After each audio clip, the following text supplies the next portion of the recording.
అందరికీ నమస్కారం. నిన్న తిరుపతిలో ఎప్పుడు జరగని విధంగా దుర్ఘటన జరిగినప్పుడు తిరుపతి అంతా కూడా ఉలిక్కిపడింది. ఇక్కడ జరిగిన సంఘటనల పట్ల మనము స్థానికులైన మనం అందరూ కూడా శ్రీవారి దేశ విదేశాల నుంచి వచ్చే భారీ ఎత్తున శ్రీవారి దర్శనానికి వచ్చే యాత్రికుల పట్ల తిరుపతిలో ప్రజలందరూ కూడా ఈ దుర్ఘటన జరిగిన తర్వాత అందరూ కూడా బాధపడ్డాం. రాజకీయాలకు అతీతంగా కూడా ఇలాంటి ఘటన జరిగిండకూడదు.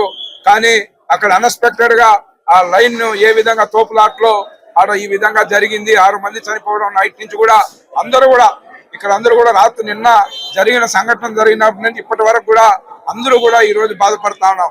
మీరందరూ చూశారు, ప్రింట్ మీడియా, ఎలక్ట్రానిక్ మీడియా సోదరులు కూడా.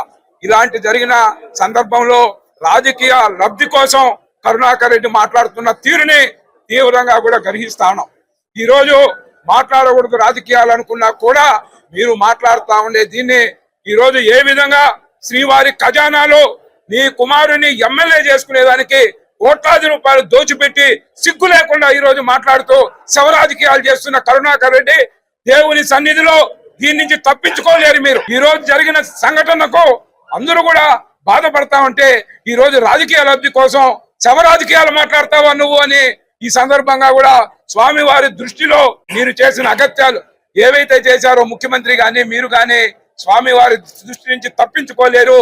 ఖచ్చితంగా కూడా మీకు రాబోయే రోజుల్లో ఇలాంటి దీనికి పాల్పడుతున్న నీచ రాజకీయాలకు పాల్పడుతున్న నీకు తగిన విధంగా స్వామివారు గుణపాఠం చెప్తారని కూడా ఈ సందర్భంగా తెలియజేస్తూ వాళ్ళ కుటుంబ సభ్యులందరూ ముఖ్యమంత్రి ప్రతి అరగంటకోసారి కూడా ఏమైంది వాళ్ళ దీనికి సంబంధించిన వాళ్ళు పోస్ట్ మార్టం రిపోర్ట్ గానీ వాళ్ళని ఏ విధంగా పంపిస్తా ఉన్నారు, 25 లక్షల రూపాయలు ఎక్స్గ్రేషన్ ప్రకటించడమే కాకుండా వాళ్ళ బంధువులందరినీ కూడా గమ్యస్థానం చేర్చి వాళ్ళకి ప్రోటోకాల్ ప్రకారం వాళ్ళందరూ అధికారులను కూడా పంపించి వాళ్ళకి దాన సంస్కారాలు ఏ విధంగా చేయాలి, ఏ విధంగా మనుషులను కూడా పెట్టి పంపిస్తాను ఆయన నుంచి.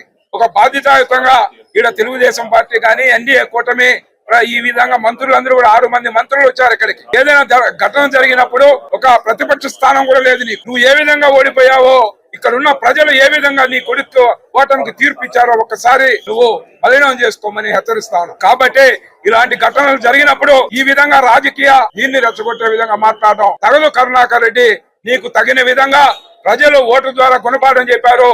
ఈ రోజు స్వామివారికి జరిగిన శ్రీవారి భక్తులకు జరిగిన ఈ ఘటనను కూడా రాజకీయం కోసం నువ్వు వాడుకోవడాన్ని శ్రీవారి దృష్టిలో నిన్ను క్షమించే ప్రసక్తి లేదని కూడా తెలియజేస్తాను.